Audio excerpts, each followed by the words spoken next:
እንት ከፍታው ላይ ነን። በ1100 ካሬ ላይ ያረፈው 2 ቤዝመንት ግራውንድና 20 ወለል ያለው የቴምር ፎቅ አረንጓዴ ልብሱን አውልቆ ለቀለም እየተሰናዳ ነው። ቴምር ወደ ሪል ስቴት ዘርፉ ሲገባ ጥናት ችግሮችን ለይቶ በፍጥነትና በጥራት ገንብቶ በማስረከብ ከደንበኞቹ ፊት የሚያዩን ደስታ ለቀጣዩ ስራው ትልቁ መነሳሻና ትርፉ መሆኑን ተገንዝቧል።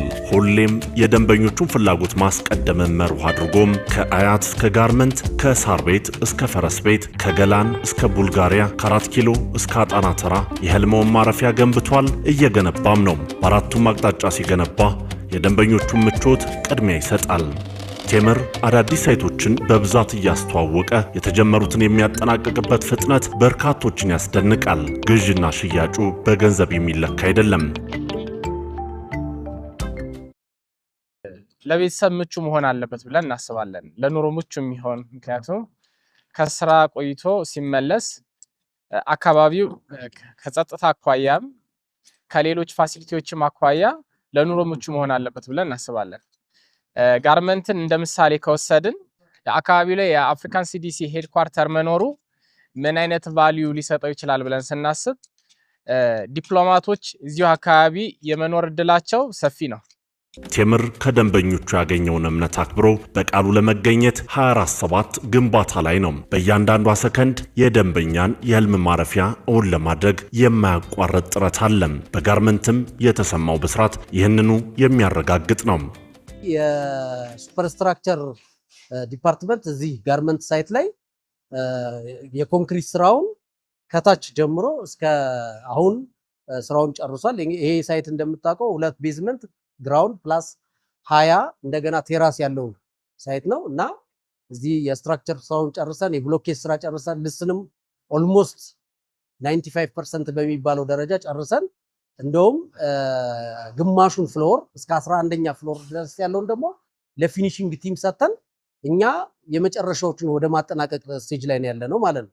ፊኒሺንግ ቲሙ ይሄንን ፕሮጀክት የተረከበው ኦልሞስት ታህሳስ መጨረሻ ላይ ነው። ከተረከበ በኋላ እንግዲህ ቶሎ የኮመርሻል ሳይት ፓርቱን የጀመረው አሁን እንደሚታየው የኮመርሻል ፓርቱ እስከ 3ኛ ፍሎር ያለው ኦልሞስት በመጠናቀቅ ላይ ይገኛል። ወደ ላይ ደግሞ ያሉት የአፓርትመንቶቹ ደግሞ እንዲሁ የፊኒሺንግ ስራው እየተሰራ ወደ 12ኛ ወለል ላይ ደርሷል። እንዳጠቃላይ ደግሞ ከውጪ ደግሞ ያለው የማጠናቀቂያ ስራ ወደ ቀለም ደረጃ ላይ እየደረሰ ነው ያለው።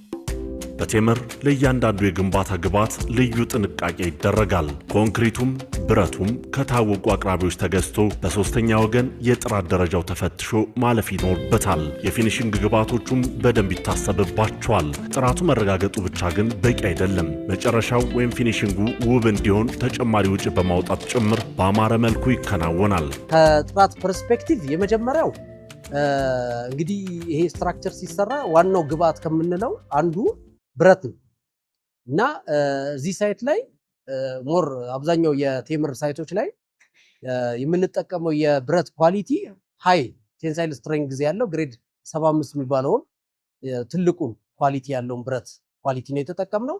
እዚህ ሳይት ላይ ሙሉ ለሙሉ በሱ ነው የሰራነው። አንድ ሁለተኛው ደግሞ ቀጣዩ ግብዓት የኮንክሪት ግብዓት ነው።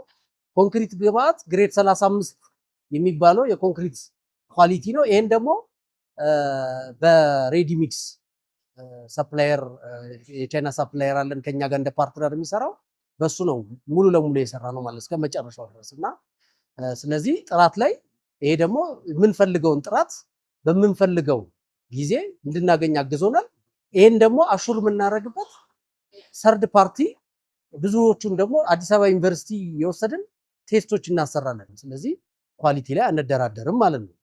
ሌላው ቴምር ላይ እንግዲህ ስፔሻሊ የመጨረሻው ፍሎር ላይ የቴራስ ፍሎር ላይ ወይም ሩፍ ፍሎር የምንለው ላይ የመጨረሻው ላይ የዋተር ፕሩፍ ስራ የምንሰራው መጀመሪያ ከኮንክሪቱም ጭምር ነው። ዋተር ታይት ኮንክሪት ነው የምንጠቀመው። ቀደም ላይ ሩፉ ላይ ሆነን እንዳየነው የነበረው ኮንክሪት በጣም ስትሮንግ ነው። ከስትሬንግዙም በላይ ዋተር ታይት ደግሞ ውሃ እንትን እንዳያሳልፍ ዋተር ታይት ኮንክሪት እናደርጋለን። ከዛ በኋላ ቀጣዮቹን የላይት ዌት ኮንክሪት የዋተር ፕሩፍ ስራዎቹ ቀጣይ ተጨማሪ ነው የሚሆኑት ማለት ነው። እንደዛ አድርገን ኳሊቲውን ሜንቴን አድርገን እንሰራለን ማለት ነው። ቴምር እንደሚያስበው እንደ ነጋዴም አይደለም። ቫልዩ ጨምሮ መሸጥ ነው የሚፈልገው።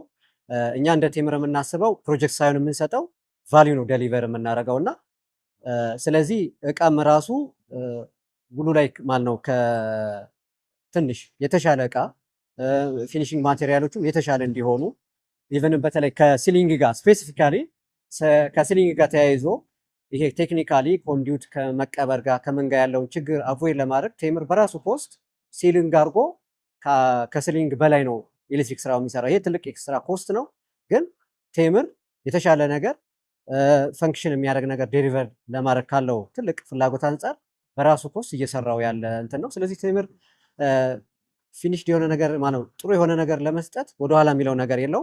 ከዚህም በላይ ደግሞ አማካሪ ድርጅት አለ፣ የተሟላ የተደራጀ አማካሪ ድርጅት አለ። ያ አማካሪ ድርጅት እያንዳንዷን የጥራት እንትን ቁጥጥር ያካሂዳል። እያንዳንዷ ስራ በሜቶዶሎጂ ሾፕድሮይንግ ተዘጋጅቶላት ሁሉም ነገር መስመሩን ቴክኒካል መስመሩን ተጠብቆ ነው የሚሄደውና ይህ ሁኔታ የኳሊቲ አሹራንሱን በጣም ጥሩ ስለሚያደርገው እንግዲህ ቴምር ቆንጆ ኳሊቲ ዴሊቨር ያደርጋል ብለን እንተማመናለን። ጥራት፣ ፍጥነትና ታማኝነት የቴምር ሶስቱ መገለጫዎች ናቸው። ቴምር ቤት ሰርቶ ማስረከብ ግዴታችን ብቻ ሳይሆን ክብርና ኩራታችን ነው ብሎ ያምናል። ላመኑት ደንበኞቹ በገባው ቃል መሰረት ገንብቶ ማስረከብን ትልቁ ስጦታዬ ነው ቢልም ከናንተው ወደ እናንተው በሚል የተለያዩ ስጦታዎችን ሲያበረክት ቆይቷል። በአድዋ ሙዚየም 2 BYD ኢቱ መኪኖችን በዕጣ ሲሸልም ከዚሁ ከጋርመንት ሳይት በ40 በመቶ ቅናሽ ቤት የገዙ ግለሰብ እድለኛ ሆነዋል። 2 በር በቴምር ቁልፍ የመኪናቸውን ቁልፍ ተረክቧል። የቤታቸውን ደግሞ በወራት ውስጥ ያው ደንበኞቻችንን ትልቁ ሽልማታቸው ብለን የምናስበው ባዶ መሬት ላይ ያሉ አምነው ለገዙን ቤቱን ማስረከባችን ነው ትልቁ ሽልማት ብለን እናስባለን። ግን ለእምነታቸው ደግሞ መልሰን መክፈል ያለብን ነገር አለ ብለን እናስባለን። ለዛ ደግሞ እንደተጨማሪ እጣ ወጠን ባለፈው ወደ 2 መኪኖች ሸልመን ነበረ። አጋጣሚ ሆኖ አንዱ መኪና የተሸለመው እዚህ ህንፃ ላይ ቤቱን የገዛ ሰውዬ ነው ማለት ነው። ስለዚህ ባለፈው እንዳልነው 2 በር በአንድ ቁልፍ ብለን ነበረ። ኤክስፖ ላይ አንዱን ቁልፍ አስረክበን ነበር የመኪናውን። አሁን ደግሞ በዚህ 6 ወር 4 ወር ውስጥ ሁለተኛውን ቁልፍ ልናስረክበው ሽር ጉድ እያልን ነው ያለ ነው ማለት ነው። ፍሎር ባይ ፍሎር እግር ለእግር እየተከታተልን የኛን ፓርት የልስኑን ፓርት እስከ ፕራይም ኮድ ድረስ ያለውን ነገር ከጨረስን በኋላ ፊኒሺንግ ቲም ደግሞ ከስር ይተካል ማለት ነው። ኢቭን እቅዳችንን በዛ መሰረት ነው ማይልስቶን እያዘጋጀን መቼ ለፊኒሺንግ ቲም እናስረክባለን እያለን እየተከታተልን ነው የምንሄደው እና ስሩዛት ምን ሜንቴን እናደርጋለን የሚፈለገውን ታይምሊ ዴሊቨሪውን አሹር እናደርጋለን ማለት ነው። እና አሁን በዚህ አካሄዳችን እውነቱን ለመናገር የሱፐር ስትራክቸር ቲም ማክሲመም በ1 ወርና በ2 ወር ውስጥ ይጨርሳል። ኦንሊ ከዛ በኋላ የፊኒሺንግ ቲም ነው የሚቆየው። እሱም ባለን ስኬጁል መሰረት ዲሴምበር ወይም በእኛ ታህሳስ ላይ ሙሉ ለሙሉ የዚህ ህንፃ ታሪክ ሆኖ ይቀራል ብለን እናስባለን። እንግዲህ ለዛ ነው እየሰራን ያለ ነው። ጥሩ ትራክ ላይ እንዳለን ነው የሚያሳየው። እኛ ባለን የስኬጁል መሰረት ኮሜርሻል ፓርቱ በመጪዎቹ እስከ 45 ቀን ባለው ውስጥ ተጠናቆ ለባለቤቶቹ ይረከባል ብለን እናስባለን።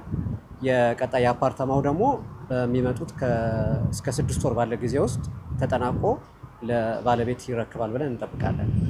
በቀጣይ የትንገንባላችሁ በሚለው መሪ ቃሉ የሚታወቀው ቴምር ፕሮፐርቲስ 10 ሳይቶችን አስረክቦ ከ28 በላይ ሳይቶችን በማንቀሳቀስ ላይ ነው። በዚህ ዓመት መጨረሻም የፕሮጀክቶቹን ቁጥር 100 ለማድረስ አቅዷል። የቴምርን ለቃሉ መታመን፣ ጥራትና ፍጥነት እንዲሁም የገነባውን የኮንስትራክሽን አቅም የተረዱ በርካቶች ኑ እዚህ ገንቡልን፣ በጋርመንትና አያትም ደጋግሙልን እያሉ ነው። ቴምር ፕሮፐርቲስም ከፍተኛውን ፍላጎት ለማርካት በሰው ኃይልና ቴክኖሎጂ አቅሙን እያደረጀ በአዳዲስ ሳይት መገለጡን ቀጥሏል።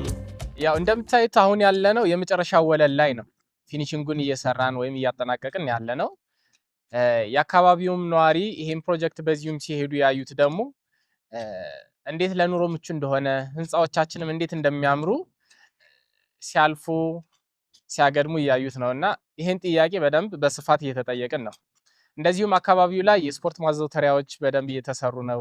የእምነት ተቋሞችም በቅርበት አሉ። እንደምታዩትም ደግሞ ሲዲሲም ከጎናችን ያለውና በደንብ አብዛኛው ሰው ፍላጎት አለው። ቤቱንም ደግሞ እድሉን ካገኘ ከቴምር መግዛት ነው የምንፈልግ የሚል በርከት ያሉ ደንበኛዎች ጥያቄዎችን እያቀረቡልን ያሉትና ከፍተኛ የሆነ ዲማንድ እንደሚመጣብን ይታወቃል። ምክንያቱም ከስተመሩን ሳቲስፋይድ ባደረክ ቁጥር ወደ አንተ ነው እየመጣ የሚሄደው ስለዚህ ለቀጣይ ከስተመሩን የሚመጡኑ ቦታዎች ላይ ወይም አካባቢዎች ላይ ግንባታዎችን በሰፊው አስበናል በቅርቡ በአዳዲስ ፕሮጀክቶች ጠብቁን ለማለት ወዳለሁ